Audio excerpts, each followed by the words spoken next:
तो प्रिय विद्यार्थियों, आज ये भूगोल का पेपर हुआ था और इस पेपर में देखिए पहला क्वेश्चन 12वीं भूगोल का ये पेपर है राजस्थान बोर्ड का। पहला क्वेश्चन है, मानव भूगोल मानव समाजों और धरातल के बीच संबंधों का संश्लेषित अध्ययन है। तो ये रेड जेल की परिभाषा। एशिया का सर्वाधिक आबादी वाला देश पूछा हमसे, चीन हो जाएगा। भारत के उत्तरी पूर्वी राज्यों में स्थानांतरित खेती को क्या कहा जाता है? झूमिंग कहते हैं। आधारभूत उद्योग, लोहा इस्पात उद्योग।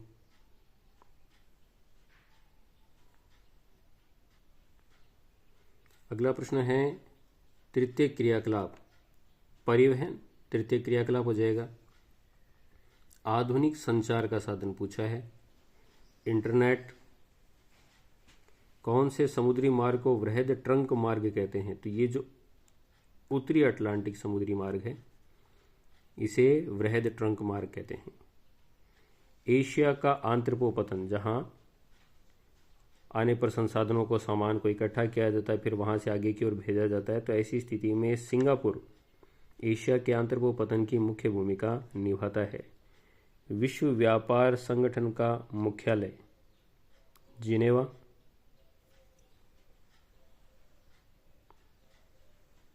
अगला प्रश्न है, गैरिसन नगर। गैरिसन नगर यानी कि छावनी नगर अंबाला। पेय फसल, तो ये चाय कॉफी हो जाएगी हमारी, पेय फसल कॉफी दिया हुआ इसमें। अरवारी पानी संसद, अलवर जिले से संबंधित यानी राजस्थान की बात हो रही। भारत सरकार ने देश में प्रति व्यक्ति जल की उपलब्धता सुनिश्चित करने के लिए कौन सा अभियान?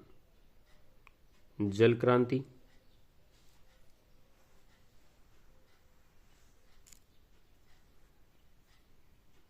धात्विक खनिज, तांबा हो जाएगा।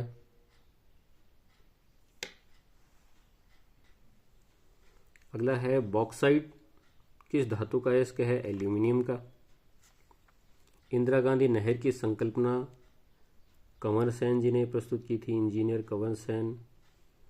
सामरिक दृष्टि से महत्वपूर्ण सड़कें सीमा सड़क संगठन बनाता है, इसकी स्थापना 1960 में हुई थी।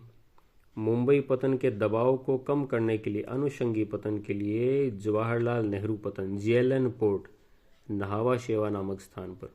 अगर आप यूँ थोड़ा सा गौर कर लेते तो भी ये क्वेश्चन सही हो जाता। अब भाई चेन्नई तो तमिलनाडु का है, कांडला गुजरात है, मारमागांव गोवा का, तो यही हो गया महाराष्ट्र का। अगले देखिए रिक्तस्थान के प्रश्न, जनांकीय संक्रमण सिद्धांत की उच्च प्रजननशीलता और उच्च मृत्यु दर। तो जो प्रथम अवस्था है उसमें प्रजननशीलता, जन्म दर भी उच्च रहती है, मृत्यु दर भी उच्च रहती है। मानव विकास की अवधारणा का प्रतिपादन डॉक्टर महबूब उल हक ने किया था। अंगूर की कृषि भूमध्य सागरीय क्षेत्र की विशेषताएं हैं। प्रमोद के उद्देश्य से, अब ये समझ में नहीं आया कि भाई प्रमोद क्या है, तो यहाँ इंग्लिश में देख लेते आप लोग, एंजॉयमेंट। तो प्रमोद के उद्देश्य से जो की गई यात्रा होती है वो पर्यटन कहलाती है। व्यक्तियों को एक स्थान से दूसरे स्थान पर ले जाने के लिए परिवहन, जो सेवा काम में ली जाती, परिवहन कहते हैं उसे।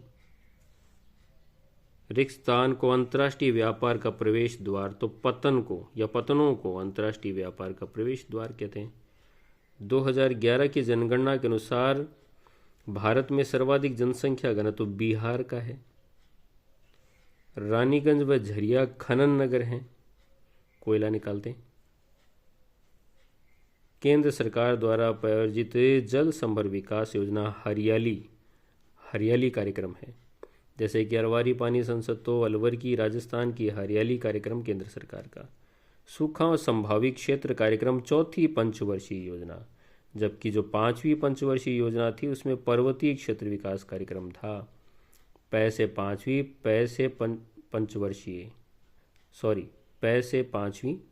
और पै से पर्वत, जबकि यहाँ पर्वत नहीं पूछी हमसे, तो सूखा संभावित क्षेत्र कार्यक्रम पूछा, तो ये चौथी पंचवर्षीय योजना हो जाएगी। अति लघुतरात्मक भी देख लेते हैं। मुख्य श्रमिक जो 183 दिन या उससे अधिक काम करते हैं वो मुख्य श्रमिक कहलाते हैं।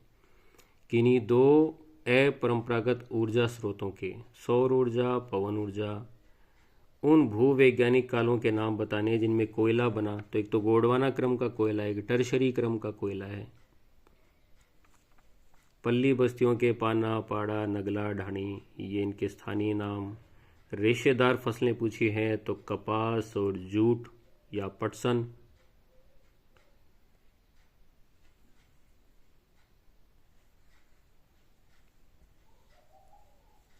मानव भूगोल की कौन सी विचारधारा मार्क्स के सिद्धांत पर आधारित है? आमूलवादी या रेडिकल विचारधारा। जनसंख्या के वितरण को प्रभावित करने वाले भौतिक कारक पूछे हैं तो जल की उपलब्धता, जलवायु, मिट्टी, ये भौतिक कारक हो जाएंगे। उच्चावच यानी भूआकृति भी इसमें शामिल हो जाएगा। आवधिक बाजार ऐसे बाजार दो जो अवधि पर, किसी निश्चित अवधि पर लगाए जाते हैं, जैसे कि साप्ताहिक हो सकते हैं, पाक्षिक हो सकते हैं, 15 दिन में, 1 महीने पर लगाए जा सकते हैं।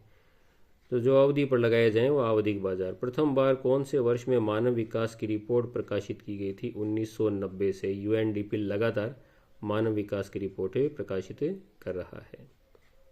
तो ये थे हमारे शॉर्ट क्वेश्चन इस पेपर के। धन्यवाद।